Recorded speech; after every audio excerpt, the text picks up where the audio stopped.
What's up, everybody? My name is Cal, and oh god,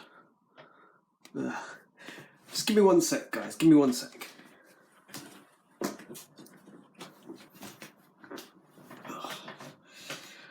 That's better. So today I thought I would talk to you guys about what I think are the 4 best car chase sequences in current films. Being a car enthusiast and a fan of film can be quite harmonious sometimes, especially when we come across car chase sequences. Every film essentially is one big chase. This is what my film teacher used to say to me, and these sequences kind of emphasize that. The idea that we're being driven forward in the narrative, the protagonist is either driving away from something or going towards something, and we're getting some development. I thought I would pick the 4 current favourites of mine that I think are really good car chases. The reason why I say current is because, let's face it, just like the 6 best looking cars video, the classics would probably be the winners. Films such as Bullet, Vanishing Point and The Blues Brothers are very iconic when it comes to car chase sequences. They did some really unique stuff, and to this day they are heavily influenced and inspired by so many films. Of course, you guys may have a different opinion to me, so therefore comment down below what you think are your favourite car chase sequences from the 21st century. So what film and what car in general? My second rule for this is no Fast and Furious films, because let's face it, it is a bit unfair due to the very nature of the franchise. But if you guys really like a Fast and Furious film and you think they had a really good car chase sequence, by all means put one in the description below, which film, which car and what scene. So let's begin with the 4th best car chase sequence, which I think comes from James Bond Quantum of Solace, featuring the Aston Martin DBS.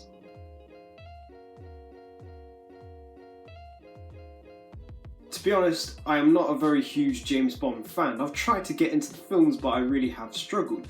But the one thing I will watch is the opening sequence of Quantum of Solace. I love the initial establishing shots of the mountain tunnel pass thing, and then it cuts to the fast close-ups and details of the car, so features of it, so from the spinning wheels to the front nostrils to the rear diffuser, and then you get the conflict, you get some shots of them, so he's being pursued by some evil bad guys in Alfa Romeo 159s, and you get shots of their cars, and then them getting their ammo racks out, and it's all just really tense and exciting because you know something awesome is going to happen in a minute. Initially there is some music in this scene, orchestral sort of music, that sort of cuts out the moment the action begins, and you get that lovely V12 soundtrack from the Aston, and then you get the artillery fire from the bad guys, and I just love that they get rid of the music and it's just the Aston speaking for itself, trying to go away from these bad guys, and I really love that. I'm glad that the Aston isn't treated like a garage queen car in the sequence. In fact, it loses one of its doors in the process of this car chase, and it gets heavily damaged as well. And I really like that James is thrashing the Aston and he's trying to get away from these bad guys, and unfortunately it takes a really badly damaged Aston to get out of this mess. I think it's a really great way to start a Bond film because it hooks you to watch the rest of the film. Well, in my case, just to watch the opening sequence and then that's it, I'm done with the film. The editing in this sequence is very fast paced, obviously it being a very action packed sequence. The music, once they leave the tunnel, begins again. It's very orchestral and very Bond-esque, it's very loud, and it gets you in the mood for this chase sequence. I find it really cool how they made the Aston go off-road, going into the gravel and the sand. It became sort of a rally car, it came out of its territory of going on the roads, and I thought that was a pretty cool thing to do in the film. Probably really damaged the suspension though, but worth seeing on screen. Fun fact about Casino Royale, the car used looked like an Aston Martin DBS, but it wasn't. It was actually a DB9 styled to look like a DBS, whereas in Quantum of Solace, they could actually use the Aston Martin DBS. Even in the state that the car is left in the opening sequence with it all battered up, I still maintain what I said in my 6 best looking cars videos, that the Aston Martin DBS is the best looking GT car of the 21st century. And even in the state it's left in, it looks epic. So my next favourite car chase sequence is Nightcrawler, featuring the Dodge Challenger SRT8.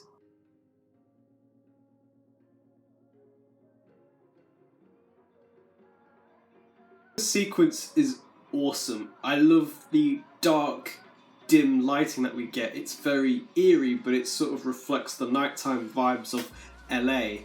And I love how there's no musical soundtrack in this sequence. We are solely relying on pure regular sounds. So we get that mighty thunderous roar from the amazing V8 engine, and we get the sirens and the walkie-talkie sounds from the police. It just feels very real. I really love how immersive it is. We get these POV shots from Lou's perspective as he's driving the car dangerously through the streets of LA. And we get some POV points of view from Rick, who's shakily filming the whole footage from behind the camera in the car as they pursue the bad guy and the police. There's a small drift that the Challenger does in the beginning of the chase, which I thought was pretty cool. The fact that also Jake Gyllenhaal did all the driving in this film makes this a lot more epic. The 180 spin that he does of the car at the end of the chase was pretty cool as well. I really love the close-up detailed shot of Lou pressing his foot down on the gas pedal and then the speedometer dials rising as the car accelerates. I thought that was pretty cool. I also like the protagonist's reactions in this sequence as well. How Rix is very terrified but also pretty excited about the action in front of him, and Lou is very stoic and is wholly fixated on what's happening in front of him. His eyes are so wide open. I don't think he blinks at all in this film. And I love the little smile he does when he sees the crashes happen, because obviously for him, that's a lot of money. You are glued to the scene and you don't blink either due to how unpredictable this is. And luckily the Challenger leaves this car chase unscathed with no damage. This sequence in particular, definitely is inspired by Bullet. My next favourite car chase sequence is Baby Driver with the Subaru Impreza WRX SI.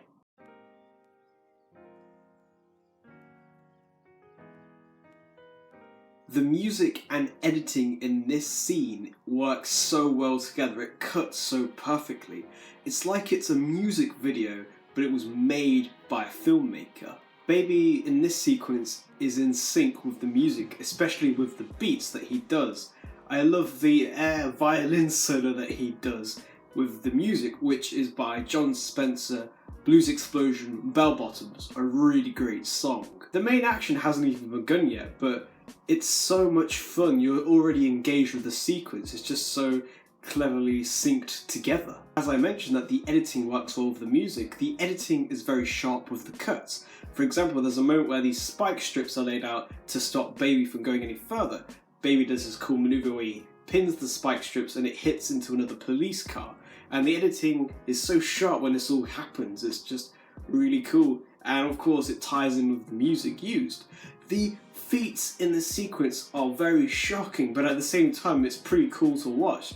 And it's so smooth as well, it's flawless. As well as this being a very cool and smooth car chase, it's also a pretty clever one as well. On the highway sequence, there are two other identical red cars that Baby uses to his advantage. The police heli is above and he spots these three cars side by side. Baby decides to trick the police heli and goes and swaps lanes with the other red car, which the police heli thinks is Baby's car, when in fact Baby's already driven off somewhere else.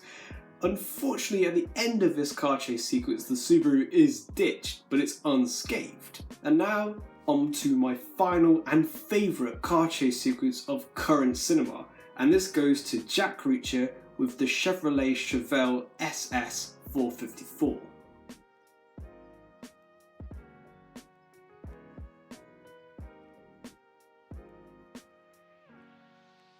Just like Nightcrawler, Jack Reacher is inspired by Bullet in this sequence due to the lack of musical soundtrack. We are relying solely once again on proper raw sounds. And also the lighting situation is very similar. It's very dark, very dim, which makes it more realistic. We get some really good acting performances in this sequence with Cruz and the FBI cop played by David.